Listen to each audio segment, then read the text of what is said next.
Bayangkan, Anda memiliki satu pekerjaan sederhana, mengalahkan pasar. Anda memiliki tim analis, Anda punya komputer canggih, Anda punya akses ke data, Anda bahkan dibayar jutaan dolar untuk melakukannya. Tapi, pada tahun 2025, 79% reksadana saham large cap aktif di Amerika Serikat gagal mengalahkan indeks S&P 500. Dan tahun 2025 bahkan menjadi salah satu tahun terburuk dalam 25 tahun sejarah pengukuran tersebut. Sekarang pertanyaannya, kalau orang-orang yang pekerjaannya adalah mengelola uang saja bisa gagal mengalahkan pasar, bagaimana orang biasa bisa kehilangan uang dengan jauh lebih cepat? Jawabannya ternyata bukan sekedar membeli saham yang salah. Bukan juga pasar sedang turun, dan bukan selalu karena gaji kita terlalu kecil. Cara tercepat kehilangan uang biasanya terjadi ketika kita menggabungkan tiga hal: utang, leverage, dan keputusan emosional. Dan yang paling berbahaya adalah ketika kita menggunakan uang yang sebenarnya bukan milik kita untuk mengejar keuntungan yang belum tentu terjadi. Dalam video ini, kita akan membahas mekanisme di baliknya. Mengapa utang bisa menghancurkan kekayaan? Mengapa otak kita justru membuat keputusan yang lebih buruk ketika kita mengalami kerugian? Mengapa terlalu sering melakukan transaksi dapat mengurangi hasil investasi? Dan yang paling penting, apa yang bisa kita lakukan untuk membuat kehilangan uang jauh lebih sulit?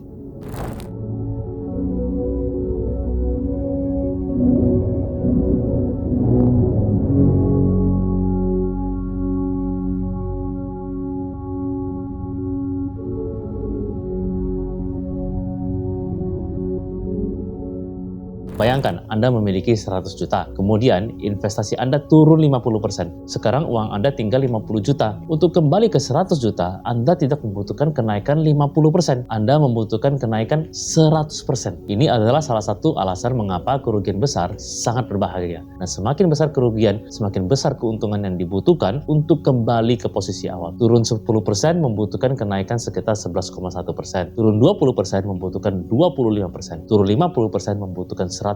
Kalau turun 75%, Anda membutuhkan kenaikan 300% untuk kembali ke titik nol. Dan disinilah kita mulai masuk ke salah satu konsep penting dalam ekonomi perilaku. Manusia tidak memperlakukan keuntungan dan kerugian secara simetris. Dalam prospek teori dari Kahneman dan Amos Tversky menunjukkan bahwa manusia cenderung memberikan bobot psikologis yang lebih besar terhadap kerugian dibandingkan keuntungan dengan ukuran yang sama. Sederhananya, kehilangan 10 juta sering terasa jauh lebih menyakitkan daripada mendapatkan 10 juta terasa menyenangkan.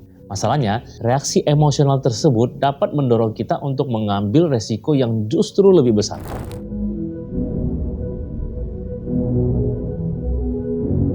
Sekarang kita sampai pada kandidat paling kuat untuk gelar cara tercepat kehilangan uang, leverage, atau sederhananya menggunakan uang pinjaman untuk memperbesar posisi investasi. Misalnya, Anda punya 100 juta, Anda membeli saham senilai 100 juta. Kalau saham turun 20%, Anda kehilangan 20 juta. Anda masih memiliki sekitar 80 juta. Sekarang kita ubah situasinya. Anda punya 100 juta, tetapi Anda meminjam lagi 100 juta. Total posisi investasi Anda 200 juta. Jika aset turun 20%, nilai investasi Anda menjadi 160 juta. Tetapi utang Anda tetap sekitar 100 juta, belum termasuk bunga. Ekuitas Anda sekitar 60 juta. Artinya, modal Anda turun dari 100 juta menjadi 60 juta, kerugian 40%. Padahal asetnya hanya turun 20%. Inilah kekuatan sekaligus bahaya leverage. Ia memperbesar keuntungan, tetapi juga memperbesar kerugian. Investor yang menggunakan margin dapat kehilangan lebih banyak uang daripada yang mereka investasikan. Dapat menghadapi margin call dan dapat mengalami penjualan paksa aset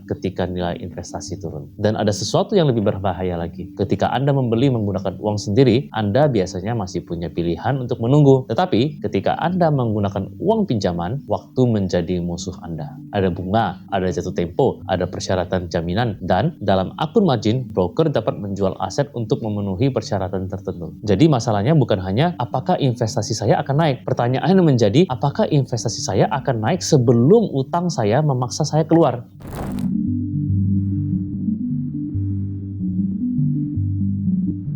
Kita tidak perlu bermain margin untuk mengalami efek leverage. Kita bisa mengalaminya dalam kehidupan sehari-hari melalui utang konsumtif. Data Federal Reserve menunjukkan bahwa pada 2022, lebih dari 45% keluarga di Amerika memiliki saldo utang kartu kredit setelah pembayaran terakhir. Di antara keluarga yang memiliki utang kartu kredit tersebut, median saldonya sekitar 2.700 US dollar. Masalahnya bukan selalu kurangnya pengetahuan. Kadang masalahnya adalah cara otak kita merespon pilihan pembayaran. Sebuah penelitian oleh Benjamin Keys dan Jalan Wang terhadap data kartu kredit menemukan bahwa sekitar 29% akun secara rutin melakukan melakukan pembayaran di sekitar jumlah minimum. Penelitian tersebut juga menemukan bukti bahwa anchoring, kecenderungan kita terpaku pada angka yang terlihat jelas, berperan dalam perilaku pembayaran utang. Bayangkan Anda memiliki utang 10 juta. Aplikasi mengatakan pembayaran minimum 300.000. Otak kita sering berpikir, bagus, saya hanya perlu membayar 300.000. Tapi pertanyaan yang lebih penting adalah, berapa lama saya akan membayar 10 juta ini? Dan berapa total biaya yang akan saya keluarkan sampai utangnya selesai? Itulah mengapa angka minimum payment dapat menjadi sangat berbahaya jika diperlakukan sebagai target, bukan sebagai batas minimum.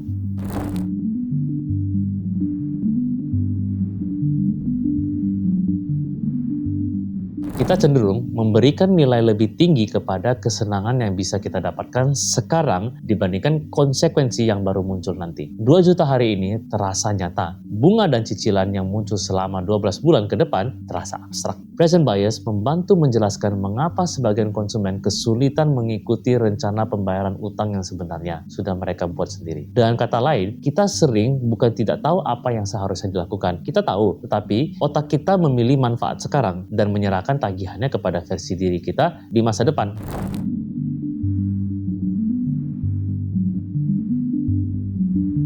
Sekarang mari kita tinggalkan utang. Bagaimana kalau kita menggunakan uang sendiri? Apakah kita aman? Belum tentu, karena ada cara lain untuk kehilangan uang terlalu banyak melakukan transaksi. Rata-rata investor memang menghasilkan return kotor yang mirip dengan benchmark. Tetapi setelah biaya transaksi, hasilnya tertinggal. Dan kelompok investor yang paling aktif justru memiliki hasil bersih yang jauh lebih rendah. 20% rumah tangga yang paling sering melakukan trading menghasilkan geometric mean return bersih sekitar 10% per tahun, dibandingkan sekitar 17,7% return kotor rata-rata seluruh rumah tangga dalam sampel tersebut. Penelitian tersebut menjadi terkenal dengan kalimat trading is hazardous to your wealth. Masalahnya bukan satu transaksi, masalahnya adalah ketika kita percaya bahwa kalau saya lebih sering bertindak, saya akan lebih berhasil. Padahal lebih banyak aktivitas tidak selalu berarti lebih banyak hasil.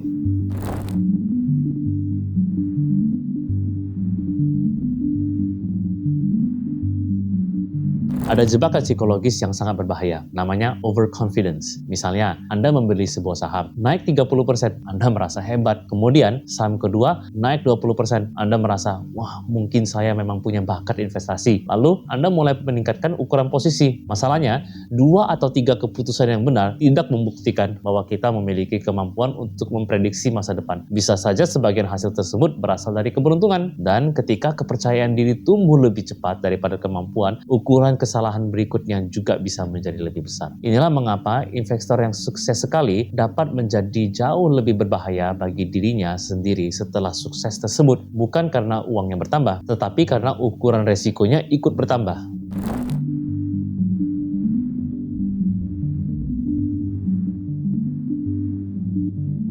Anda membuka sosial media, seseorang mengatakan saham tertentu naik 200%, orang lain menunjukkan keuntungan trading, orang lain membeli aset yang sedang viral, dan tiba-tiba strategi investasi jangka panjang Anda terasa membosankan. Masalahnya adalah Anda biasanya melihat orang yang menang, Anda tidak melihat semua orang yang kehilangan uang, dan ini menciptakan ilusi bahwa peluang menghasilkan uang jauh lebih besar daripada kenyataan.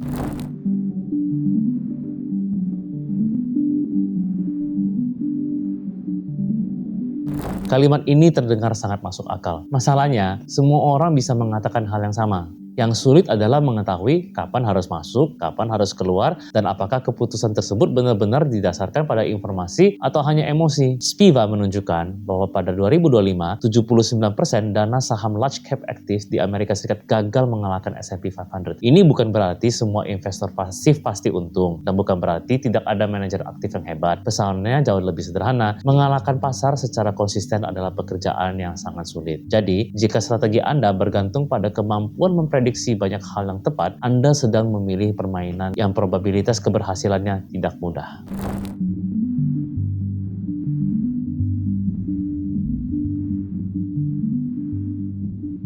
Ada satu prinsip yang sering dilupakan. Resiko investasi harus disesuaikan dengan kapan uang tersebut dibutuhkan. Bayangkan Anda memiliki uang 100 juta. 80 juta adalah tabungan pensiun yang tidak akan digunakan selama 20 tahun. 20 juta adalah uang untuk membayar biaya sekolah anak 3 bulan lagi. Apakah kedua uang tersebut seharusnya memiliki tingkat resiko yang sama? Tentu tidak, karena resiko bukan hanya tentang apakah investasi ini bagus, tetapi juga kapan saya membutuhkan uang ini. Investasi yang sangat fluktuatif mungkin masih dapat menjadi bagian dari rencana jangka panjang. Tetapi, jika uang tersebut dibutuhkan dalam waktu dekat, penurunan pasar pada waktu yang salah bisa memaksa Anda menjual ketika harga sedang rendah.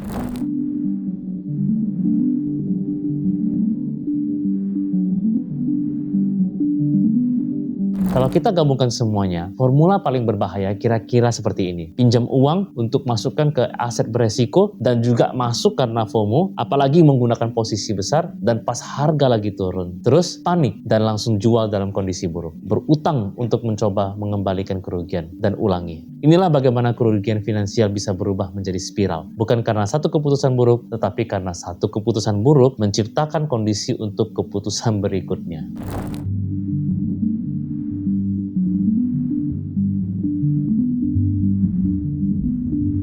Yang perlu kita lakukan adalah membuat kesalahan kita tidak fatal. Ada 5 prinsip sederhana. Jika Anda belum benar-benar memahami bagaimana margin bekerja, jangan gunakan margin hanya karena aplikasi membuatnya terlihat mudah. Karena satu klik dapat menciptakan kewajiban yang jauh lebih besar daripada uang yang Anda miliki. Margin dapat menyebabkan kerugian melebihi modal awal dan dapat memicu margin call atau penjualan paksa. Tujuan investasi bukan sekedar menghasilkan return. Tujuan pertama adalah tetap berada dalam permainan.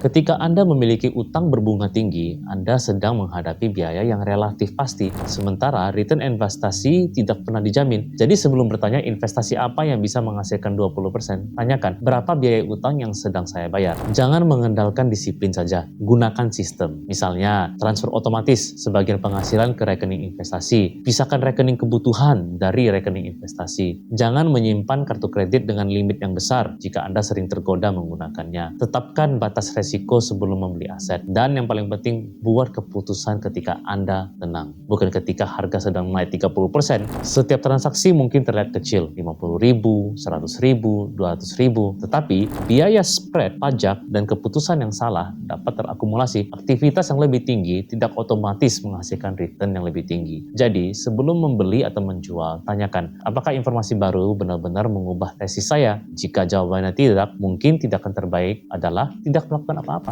Ini sederhana, tetapi sangat penting. Jangan hanya berkata, saya siap kehilangan 30%. Tanyakan, 30% dari apa? 30% dari 1 juta, 300.000. 30% dari 100 juta, 30 juta. Angka persentasenya sama, dampak hidupnya sangat berbeda. Karena itu, toleransi resiko harus diterjemahkan ke dalam angka nominal yang nyata.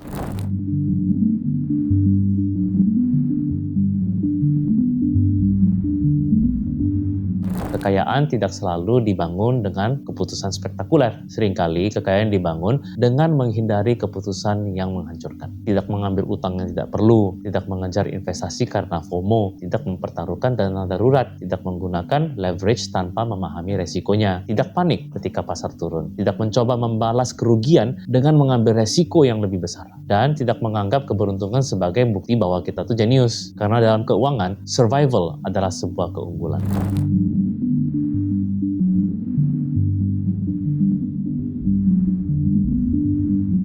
Mungkin ini adalah pelajaran paling penting dari semuanya. Orang sering bertanya, bagaimana saya bisa menggandakan uang saya dengan cepat? Tetapi, pertanyaan yang lebih baik adalah, apa yang bisa membuat saya kehilangan sebagian besar uang saya dengan cepat? Karena, jika Anda bisa menghindari kehancuran finansial, Anda memberi waktu kepada compounding untuk bekerja. Anda memberi kesempatan kepada tabungan untuk bertumbuh. Anda memberi kesempatan kepada investasi jangka panjang untuk berkembang. Dan, Anda tidak perlu memenangkan setiap permainan. Anda hanya perlu tidak kalah secara permanen. Ingat, kerugian kecil bisa diperbaiki, kesalahan besar bisa memakan waktu bertahun-tahun. Dan leverage dapat mengubah kesalahan biasa menjadi bencana. Jadi, sebelum mengejar keuntungan berikutnya, lindungi dulu uang yang sudah Anda miliki. Karena dalam dunia investasi, cara tercepat untuk kehilangan uang adalah mengambil resiko yang terlalu besar untuk mendapatkan keuntungan yang terlalu cepat. Dan mungkin itulah alasan mengapa strategi yang terlihat paling membosankan justru sering menjadi strategi yang paling sulit untuk dihancurkan. I'll see you guys in the next video.